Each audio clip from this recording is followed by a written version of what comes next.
Back in those days, it was not so much a business as it is now. I will just say that. It was very much a profession, and I did not experience personally any sort of prejudice for being a woman. In fact, we were, I think, such novelties that particularly all of the older partners really wanted to work with us.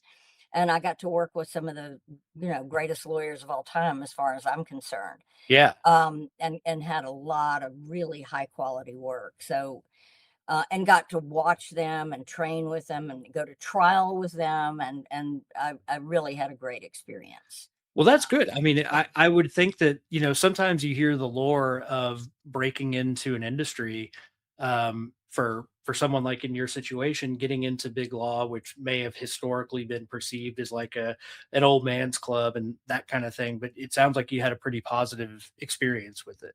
I did. I have talked to women about my experience since then, and I do know that when the or when the legal business essentially shifted over and it did become more of a business, and very competitive in terms of client control and those kinds of issues. I do think there got to be a lot more difficulty for women. I don't Mm. want to take that away. I think there was, because the men always, they could go on the golf course and, do their thing that to develop business, and it just was more difficult. And I've heard a lot of firsthand stories from people about it, things that happened to them in terms of their attempts to develop business and being somewhat thwarted by it.